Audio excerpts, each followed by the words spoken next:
What's going on, everybody? Welcome back into another episode of Stadium Seat Sports. As always, I am Coop here with my partner and co-host Kriv. And this week, we're going to be previewing 3 college football games for this upcoming slate this weekend. The first game we're going to get into here is going to be the Clemson Tigers taking on the Pitt Panthers. So, Kriv, I'll throw it away to you.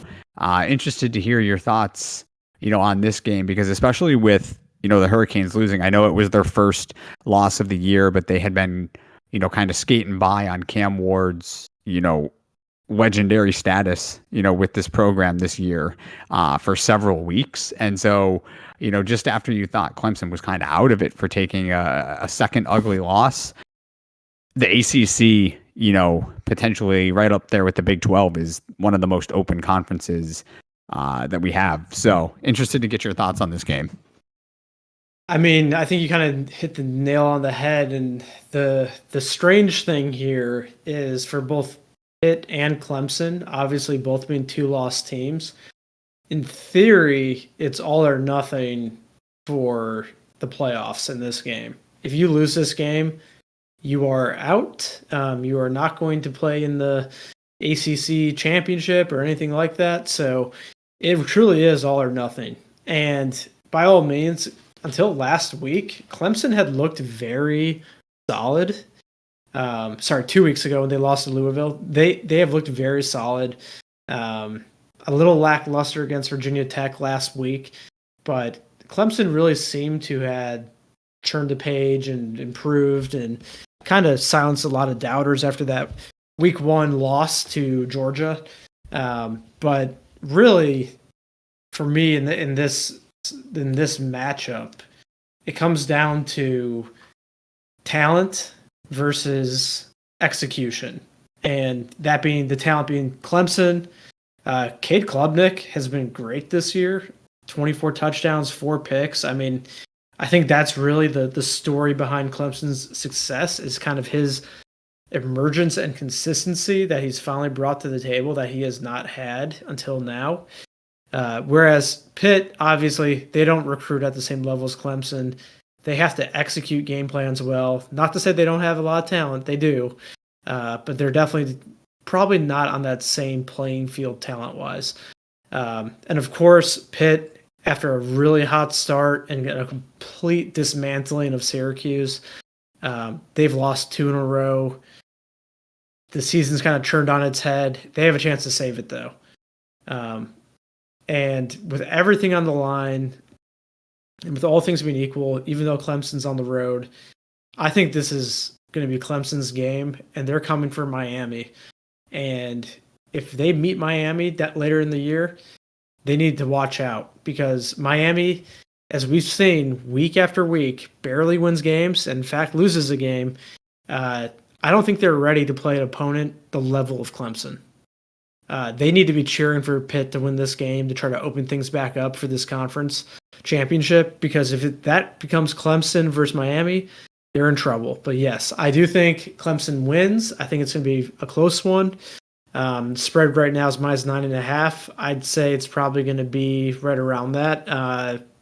But I'm not sure they cover. I think Pitt's going to give them a run for their money because, like I said, back against the wall for Pitt, they have to win. So, but yeah, my choice here is going to be Clemson.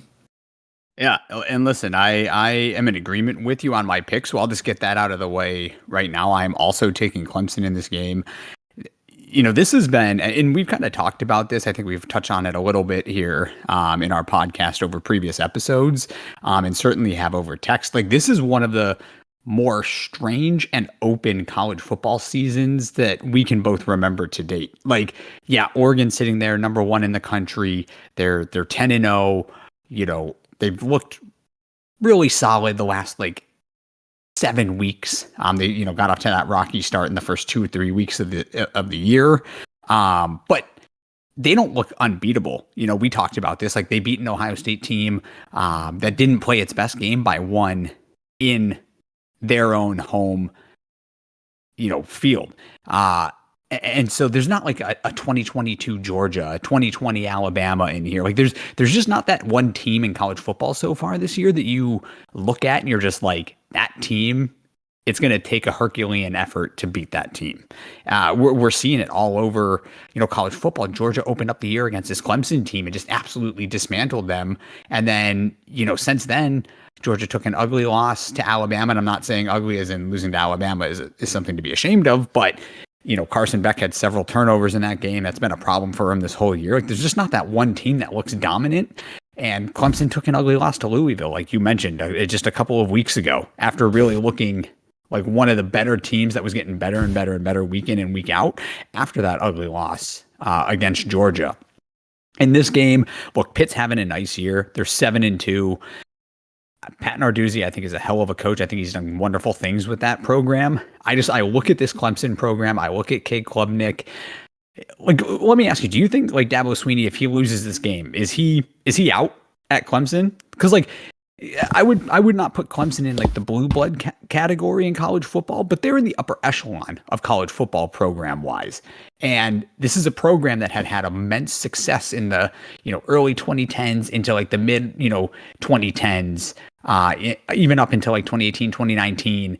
And over the last few years, that has really dissipated. Like what's your opinion on it? Like, do you think if Dabo Swinney loses this game, it essentially eliminates them from the ACC title game in a lot of eyes?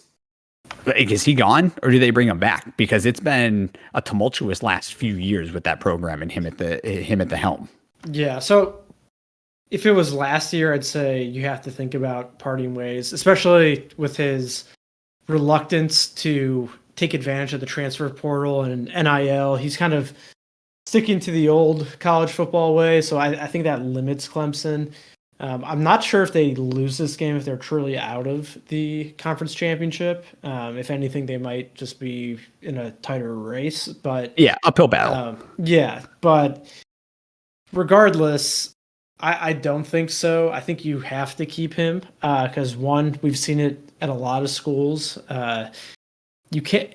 It's always easy to look at and see like a team and think they just need the right coach and they'll get them back. But you see these teams fire good coaches, bringing in the person who's supposed to get them to the next level, and then they take a step back.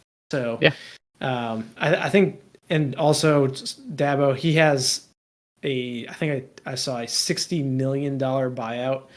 So oh wow, yeah, I didn't realize it was that high. It would have to really get the boosters going to let him go. And honestly, I think after week one and how the team has come along, besides the loss 2 weeks ago, they're probably relatively happy. And with a loss here, yes, it would be devastating.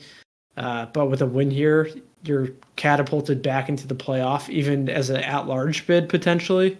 Sure. And of course, I mean, they can still win the ACC, and you win a conference as it's laid out by the CFP. I mean, you win a conference, you're top 4 seed. So, yeah, oh, absolutely. And look, the grass isn't always greener. Like, we think the world of Kirby Smart. We think Kirby Smart, both you and I, is the best. That he's the best coach in college football at this time. With Nick Saban having recently retired, Georgia's 7-2. You know what I mean? And no one at Georgia is going to be screaming, fire Kirby Smart, this is unacceptable, get rid of him, right? Like, you'd be insane to think that. So I'm in agreement with you. I just thought it was something that we should talk about because I think Clemson has fallen from grace a little bit, so to speak, over the last few years from what they were used to for about a 8-year span. So I think it's kind of a little bit of an interesting conversation. But like I said in the beginning of my, take on this game, I'm taking Clemson in this game. I think Pitt's been a great story this year. Again, I think the world of Pat Narduzzi and what he's done with that program. With that being said, I'm taking Clemson in this game, and I would take Clemson in the spread. I think Clemson faltered against Louisville a couple of weeks ago. I think that loss is still stinging because they were playing so much better, in the previous, 6 weeks or whatever, it was from that initial loss to Georgia. And I think Cade Klubnik's been playing a lot better since that initial game against Georgia. I think Dabo Swinney is going to have this program ready with their, backs up against the wall, so to speak. So while I think, Pitt will keep it relatively close in the first half, I would take Clemson in this game, and I would take Clemson to cover personally. Yeah, totally agree. And I think you kind of just alluded to it, but regarding Kirby Smart, but the next game we were looking at here is Tennessee traveling to Georgia, and I mean this is a high stakes matchup in the SEC. And I'll let you kick things off here. Yeah, I mean this game and the SEC in general is just absolutely wild. Have been watching a few other podcasts, following a lot of the different, college football, like nerds Twitter accounts and things like that. And the SEC could just be a complete dumpster fire come the end of the year, depending on the results of these games over the next several weeks. Like you could have a multitude of teams finding their way to the SEC championship or losing their way out of the SEC championship if they lose this game or they win this game but another team wins their game. Like the carousel that is going on in the SEC right now. You could have like 4 or 5 teams end up 10-2 in this conference, and it's like, what do you do with that? Like, what's the SEC championship game look like? Like, it's absolutely wild what's going on in that conference this year, and it's fantastic for college football fans alike. This one's really interesting to me because I alluded to it a little bit when talking about that Clemson and Pitt game. Like Carson Beck coming into this year, man, when we did our initial preview of like the top 5 teams coming into college football, our top 5 contenders, like we both easily had Carson Beck as the best quarterback in college football this year, thought the world of him. And I don't know if it's mental. Like I want to think that it's not, any kind of like physical athleticism because he's shown to have that, last year, and he's shown to be a very poised quarterback in the pocket. I wanted to say it's a mental game, but he's thrown 2, 3, 4 picks in a game multiple times this year already. Like I don't know if it's just a misconnection with his receivers, if he's just not hitting them, in the right spot. Like I don't know what it is, but you've even had Kirby Smart coming out and like trying to, almost use like kid gloves with Carson Beck, which makes me think it's a little bit more mental than anything physical. Like he's, suffering from an undisclosed injury that we don't know about. Like, I don't know what it is, but Georgia can only go as far as Carson Beck can take them. Like quarterback play, just like in the NFL, is so important in college. And like, yeah, dominating lines is super important. And Georgia's an incredibly talented team, as talented as anybody out there in the country. But we've touched on this before. They don't have a Lad McConkey. They don't have, a Brock Bowers anymore on that offensive side of the ball. And maybe that's what Carson Beck is missing. Like they don't have that one like out pitch, so to speak, offensive weapon that he can just go to. And so like, after seeing them suffer that loss at Ole Miss, and it's not a bad loss by any means, Lane Kiffin and Jackson Dart and that Ole Miss program are having a heck of a year. I know they've suffered, a couple of losses that, they would certainly want back, and that they would think that they could win those games, if played again. So it's a very good Ole Miss team that they lost to this past weekend. So I would honestly be not leaning towards Georgia in this game, but the health of Nico Iamaleava is a question mark because he went out in last week's game. Was it a shoulder injury? I think it was a shoulder injury. I'm not 100% positive. Yeah, and it didn't seem too serious, but he didn't come back in. So right, I don't know if that was in preparation for this game or what, but entirely possible. Like. And so this game's really hard for me to pick, honestly. Like I am having such a difficult time picking this. Like it's at Sanford Stadium, and like as like cliche as it is, because it is at Georgia's house, I'm going to take Georgia. And I don't want to say it's reluctantly. It's just I don't feel confident in that. But I also wouldn't feel confident in taking Tennessee either because I don't know the health of Nico Iamaleava. Tennessee and Josh Heupel's program have not looked like the offensive juggernaut that we've come to expect from a Josh Heupel run program. And Nico, obviously, like he's very young. Like he's going to continue to grow, and he's going to be a great college quarterback moving forward. I just don't know his health. We haven't seen this Tennessee offense really kick it into the gear that we all expected to this whole year. Like that's not been there. But at the same time, like Carson Beck's been so turnover prone. Georgia's been making a lot of like costly penalties and mistakes. A lot of like, in the Florida game, they had the taunting penalty. Obviously, it didn't come back to bite them in that game, but like they're just shooting themselves in the foot over and over and over again, whether it's with penalties, whether it's with turnovers. Like this game, I don't feel confident in either way I would go. Given the fact it's at Georgia's place, I'm going to take Georgia. But I think that this game ultimately is very close, and I could truthfully see either team winning. But I got to pick one, and I'm going to go with the Bulldogs in this one. Yeah, and I agree. This is a very tough game to pick, and I think it's partially because the last few years Georgia has been such a sure thing.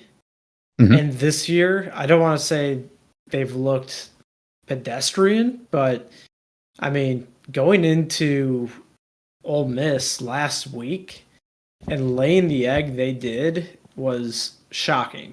I mean, I think it's fair to say they've looked pedestrian compared to what we've come to expect from a Georgia Bulldogs team. Yeah, and the thing is, like, look back to the Stetson Bennett era of Georgia. I mean, he put up good numbers, he had big moments, but Georgia didn't rely on him to kind of win them games, and they had other, as you mentioned, they had other people around him that allowed them to win games, and of course that defense was elite. Yeah. And yes, I agree. They are missing weapons, especially receiving the ball. I mean, I don't quite understand. Like, it just feels like they can't get the run game going either. I mean, they averaged 1.8 yards a carry against Ole Miss last week. I mean, that's not Georgia. Like, no. Georgia should be able to just hit you in the mouth, and even if you can't pass. But maybe the passing game is so bad that teams are just keying in on the run and letting Carson Beck kind of do his thing. And I mean, Carson Beck, just as you mentioned, he just seems like a broken man.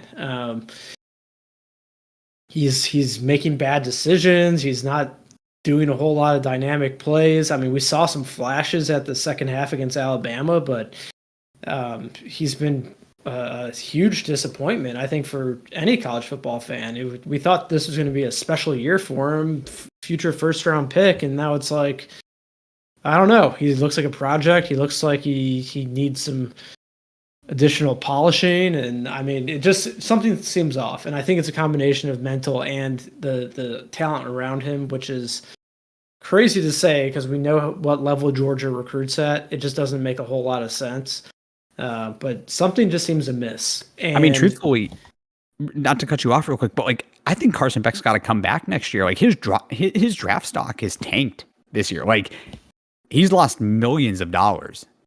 And yeah, he could go on a run and he could maybe end up winning the national championship with Georgia. Who knows what happens? But like, man, if he doesn't, like, and Georgia doesn't even make the 12-team playoff field, like, I don't see how he doesn't come back.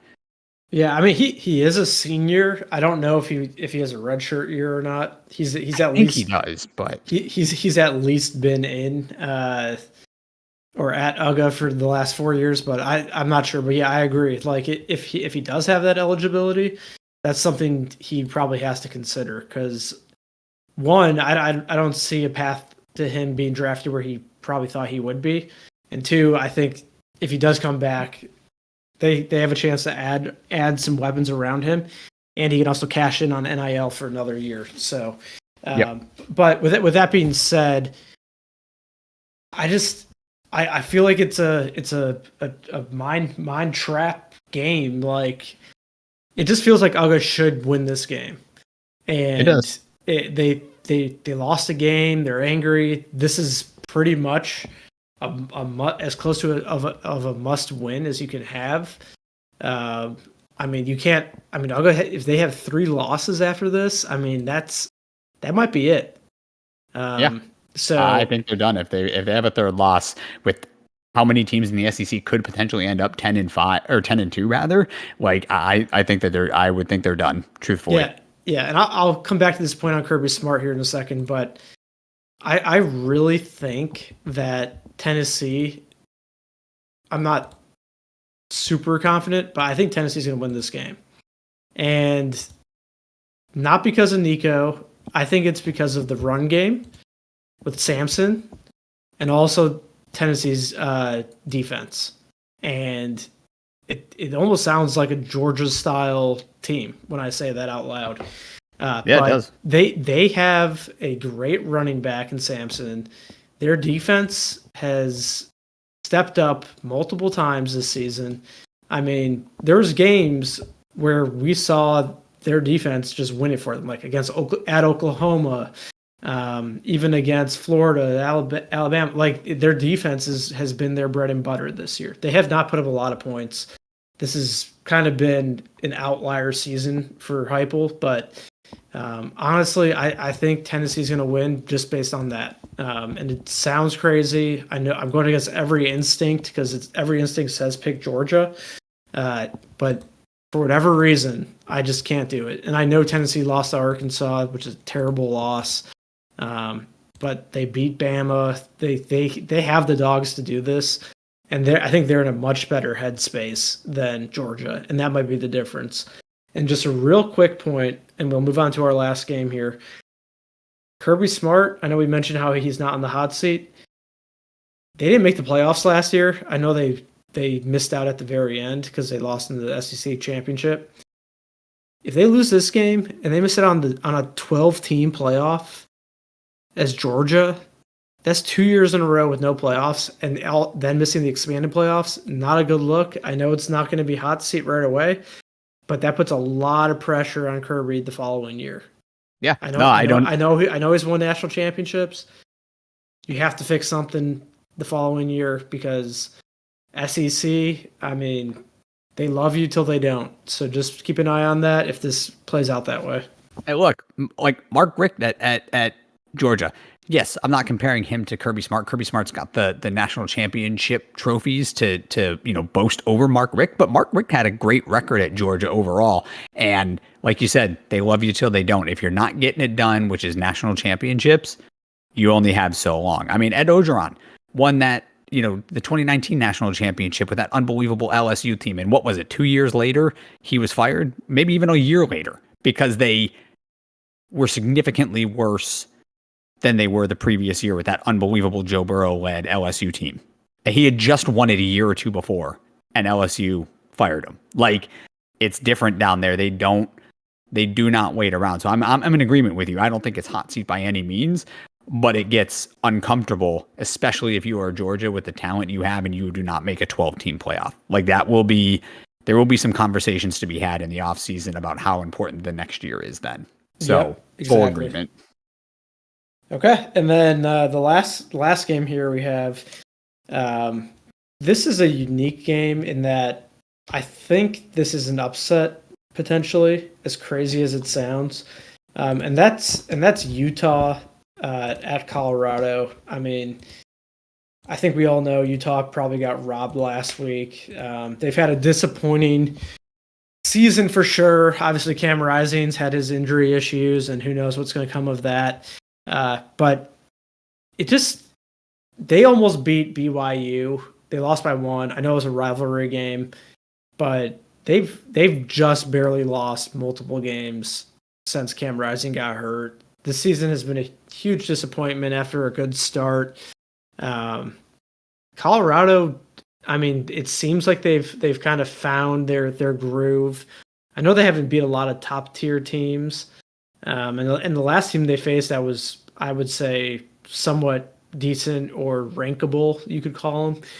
Kansas State, they lost out one in a close matchup. And I don't know what it is about this game. It sounds absolutely insane to call this a potential upset alert. But I think Utah is starting to find their footing. And I know they lost a heartbreaking game against BYU, but that just showed that they have that capability to beat a top 10 team. So for me, look out for them. They're very physical. They're very scrappy.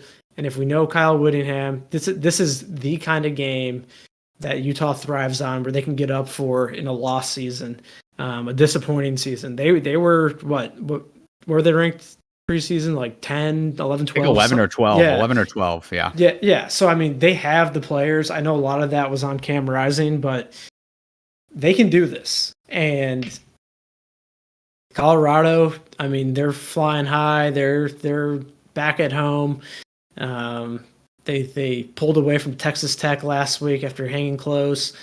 But I think the physical nature of Utah and the opportunity to kind of get that bad taste out of their mouth for this season is something to keep an eye on. I know this seems a little outlandish given the last few games for Utah, but I think they're right there. Yeah. and they almost have pulled a few upsets, and I would not write them off in this game.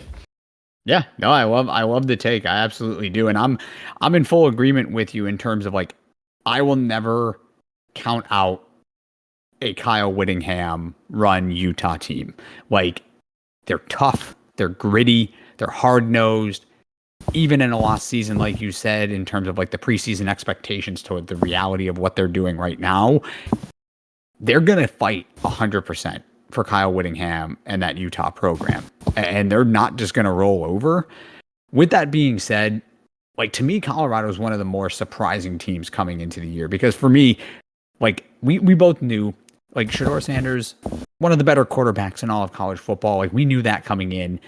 Travis Hunter is just an absolute magician. Like that guy is unbelievable, both on the offensive and defensive side of the football. Like there's no way to argue that. Like those two are phenomenal. What I've been most impressed with, and why I think Colorado is sitting there at 7-2, is not just the play of those two, because we knew that they were the two best players on that team by far coming into the year, and we had the expectations for them to continue that, belief and show everybody that that's who they are, and they've done just that.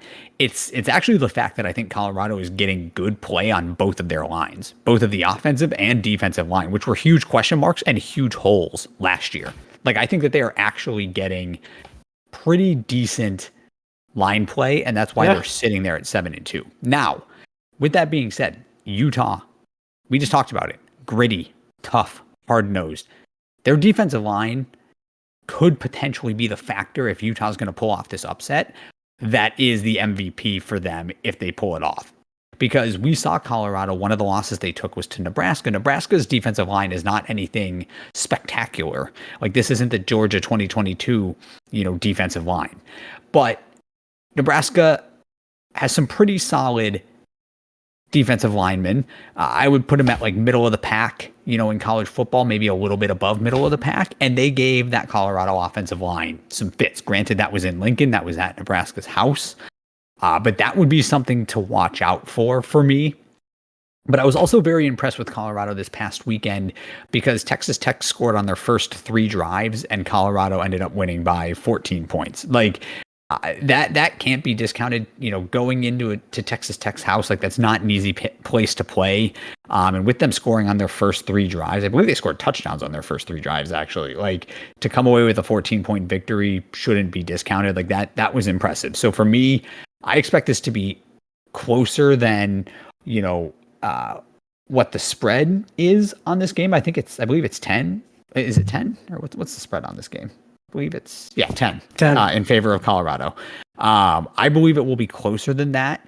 I just think that Colorado's improved line play on both the offensive and defensive line in combination with Shedeur Sanders and Travis Hunter, I think that Colorado pulls out the win. And look, they control their own destiny in the Big 12 now. And everybody thought it was Utah's conference coming into this year. Colorado now controls their own destiny, and Utah is not in it any longer. And let me say this.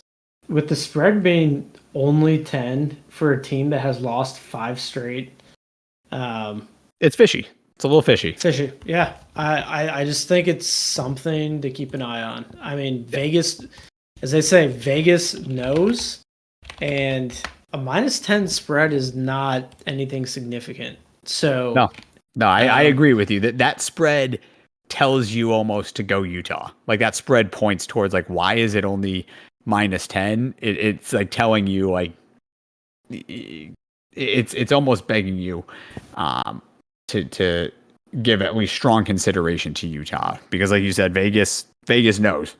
Like they're successful very successful for a reason. So I'm personally going Colorado in this game, but I expect a hard fought battle, even with Utah sitting there at 4-5 and season lost in terms of their expectations. Kyle Whittingham and that Utah program won't ever play like the season is lost, and I think that's the most important thing.